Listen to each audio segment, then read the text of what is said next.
सर्वप्रथम सगळ्यांना नमस्कार. मी माझी ओळख सांगते. मी सौ दीपाली प्रमोद पाटील. मी गृहिणी आहे. माझं शिक्षण M.Com झाले आहे. आत्ता भारतीय जनता पक्षाकडून जिल्हा परिषदेसाठी मी अधिकृत उमेदवार आहे. आत्ता बघतोय केंद्रामध्ये राज्यामध्ये आता आपल्या भारतीय जनता पक्षाचं सरकार आहे. त्या अंतर्गत ह्या जिल्हा परिषद पंचायत समिती म्हणजे ह्या स्थानिक स्वराज्य संस्था आहेत, त्यांच्या अंतर्गत आपल्या सर्वसामान्यांसाठी भरपूर साऱ्या योजना असतात. पण ह्या योजनेचा लाभ आपल्याला भेटत नाही, कारण की ह्या योजना आपल्यापर्यंत पोहोचत नाहीत, माहीत नसतात. जिल्हा परिषदेअंतर्गत आपल्या सर्वसामान्य जनते, आता सांगायचं झालं तर कामगार योजनेचा तर सगळ्यांना माहित आहे.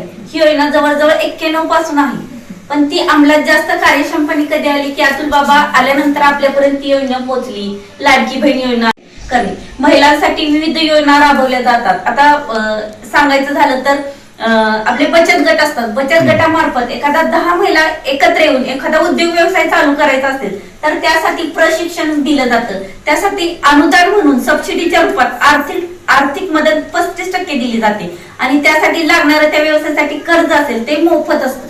कर्जावर जो व्याजदर असतो तो मोफत असतो, 0% एकदम व्याजदर असतो. त्यामुळे महिलांनी एकत्र येऊन आपण आपल्या पायावर उभं राहू. फक्त चूल आणि मूल असं न राहता महिलांनी पण आपण काहीतरी करू शकतो. फक्त एका हाताने न कमल, दोन्ही हाताने कमवलं तर आपल्या घराचा म्हणजे किती विकास होईल.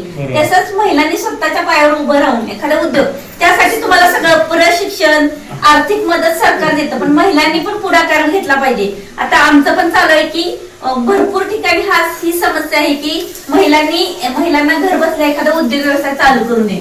आता आपण बघतोय जिल्हा परिषदेअंतर्गत महिलांसाठी शिलाई मशीन म्हणा, आटा चक्की ह्या सुविधा भेटतातच. पण MIDC मी एकदा महाबळेश्वरला गेले, माझी मैत्रीण वाईत आहे, तिथं एक ह्याचं युनिट आहे, एका कंपनीचं युनिट आहे की तिथं हे विणलं जातं, माशाचं वगैरे जाळ आहे की नाही. त्यानंतर त्या महिलांसाठी ती कंपनी तिथं पोचून कच्चा माल म्हणजे रॉ मटेरियल देते. मग त्या महिला एकत्र येऊन जवळजवळ 40-50 महिला एकत्र येऊन त्या विणतात. ते नेट फुटबॉलसाठी क्रिकेटसाठी जे नेट लागतं ना त्या विणतात. त्या अंतर्गत मग तो तीच कंपनी माल वगैरे घेऊन जाऊन मग त्या महिलांना घर बसला असा उद्योग आम्ही बाबांना असं सुचवले आहे की MIDC अंतर्गत असंच एखाद्या कंपनीचं युनिट एखादं चालू करून महिलांना घर बसल्या कसं एखादं काम, सगळ्या ठिकाणी महिलांचा हा समस्या आहे की महिलांना घर बसल्या एखादं काम पाहिजे. कारण की सर्वच महिला बाहेर समस्या असतात, बाहेर पडू शकत नाहीत. त्यामुळे घर बसल्या एखाद्या महिलांना एकत्र येऊन एका ठिकाणी त्यांना पण काही हाताला काम भेटलं म्हणजे त्या पण सक्षम होईल, स्वतःच्या पायावर उभं राहतील. आणि ज्या काही सोयी सुविधा असतील जिल्हा परिषदेअंतर्गत त्या आपण कार्यक्षमपणे राबवणार आहोतच. आपल्या सर्वसामान्य जनतेसाठी ज्या सोयी सुविधा आपल्यापर्यंत पोहोचतील त्या पोहोचवण्याचा आपण नक्की प्रयत्न, फक्त हे आश्वासन नसून ही आपली जबाबदारी असेल. आपण बघतोय कृष्णा हॉस्पिटलच्या माध्यमातून कोरोनाच्या काळात आपल्याला किती साथ झाली. भरपूर लोकांना आरोग्य सेवा देऊन आपल्या भोसले कुटुंबाने खूप मोठी मदत केली. आता बघताय आपल्याला पुण्या मुंबईला ठिकाणी तेव्हा तर इतकी बिकट परिस्थिती होती की बेड वगैरे भेटत नव्हते. त्यावेळेस एवढे 15-20 देऊन सगळ्यांची जेवणाची सगळी सुविधा वगैरे तिथे आपल्याला पोहोचली. आणि आपण बघतोय आता कृष्णा हॉस्पिटलच्या माध्यमातून आता हे वाढलेले आहे कर्करोगाचं वगैरे. आपल्या सांगली सातारा जिल्ह्यातून जे काही मिरज वगैरे सगळीकडून हे कर्करोगावर जे असतात केमोथेरपी म्हणा, जे शेक असतात ते आपल्या कृष्णा हॉस्पिटलमध्ये एकाच ठिकाणी मोफत, पूर्ण काही पैसा न घेता मोफत भेटले जातात. आता ज्या काही सोयी सुविधा हॉस्पिटलच्या माध्यमातून त्या आपल्या सर्वसामान्य लोकांपर्यंत अतिशय कार्यक्षमपणे पोहोचतात. आपल्याला भरपूर हॉस्पिटलची मदत झाली आहे. त्या अंतर्गतच आपल्या जिल्हा परिषदेअंतर्गत ज्या काही सुविधा असतील त्या आपण पुरवणार आहोत आणि आपल्या भागाचा विकास, आपल्या शाळेचा सर्वांगीण जो काही विकास आपल्या परीने जो करता येईल आणि ज्या काही समस्या आहेत त्या आपल्या मार्फत बाबांपर्यंत पोहोचवून आपल्या भागाचा विकास केला जाईल, हे आपण कार्यक्षमपणे काम करणार आहोत. आता तुम्ही एवढे सगळे वेळात वेळ काढून माझ्यासाठी इथे आला त्याबद्दल आपल्या सगळ्यांचा मनापासून आभार व्यक्त करते. आपले काही समस्या वगैरे असतील त्या आतापासूनच आम्हाला माहित असणं गरजेचं आहे. त्या समस्या आता तुम्ही सांगितल्या तरी चालेल. आता सांगितले तर काही समस्या काही नाही, बाकी सगळं व्यवस्थित आहे. जिल्हा परिषद शाळेचं पण हो, जिल्हा परिषद ते पण आम्ही हे केलं की जिल्हा परिषद शाळेचं बॅरिगेट वरती मला वाटतं सेकंड दुसऱ्या मजल्यावरती हे नाही संरक्षण म्हणजे आपण ड्रिल वगैरे म्हणतो ना तसं नाही, मुलांच्या ह्याच्या आरोग्यासाठी धोकाच आहे ना. आणि इमारत ग्राउंड मला वाटतं कंपाऊंड नाहीये तिथं, Compound नाही. कंपाऊंडची एक Compound समस्या आहे. आपल्या मार्फत जेवढं आपण प्रयत्न करणारच आहोत, जेवढं काही आपल्या भागासाठी करता येईल ते आपण बरं. 100% प्रयत्न करून बाबांच्या मार्फत त्या काही सोयी सुविधा असतील आपल्यासाठी, जो काही निधी आहे तो आपण उपलब्ध करणार आहोत ना, आपल्या भागाचा विकास नक्की करणार आहोत, एवढं मी तुम्हाला आश्वासन नक्की देते. सुनीता डिजिटल शाळा पण आपण विचार करतो, डिजिटल बरोबर. शाळांसाठी. थांबा की. चालतं, एवढं सगळे वेळात वेळ काढून त्याबद्दल आपल्या सगळ्यांचं मनापासून आभार.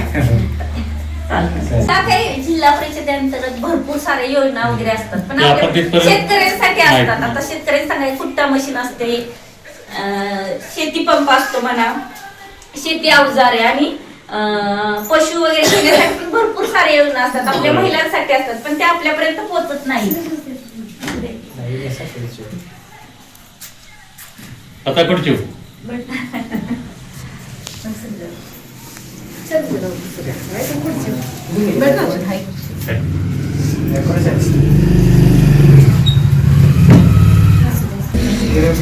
तुम्ही हे केलंय हे खरं इतकं म्हणजे आवड आहे. आणि तुम्ही खरं सांगते, तुम्ही जास्त धावपळ करू नका, खूप तुमची धावपळ होते. तुम्ही माझा स्वभाव स्वभावच आहे हा.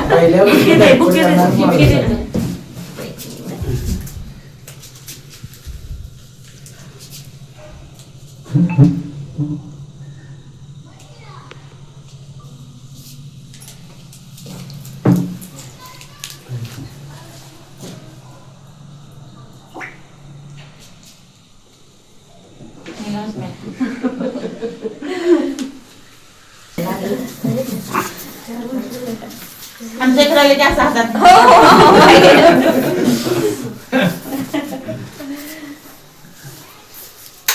मोबाईल उठत जाऊ. एक आपल्या सगळ्यांचा फोटो घेऊया. विष्णूला राहत कडे अच्छा. तेच काय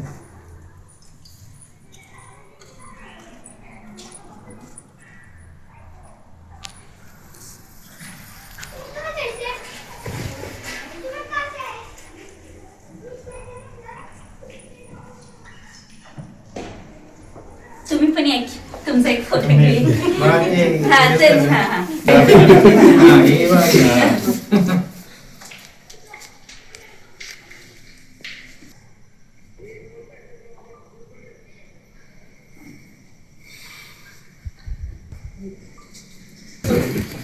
शिपाई नाही हो का? हो नाही नाही. चल येऊ का? चालेल.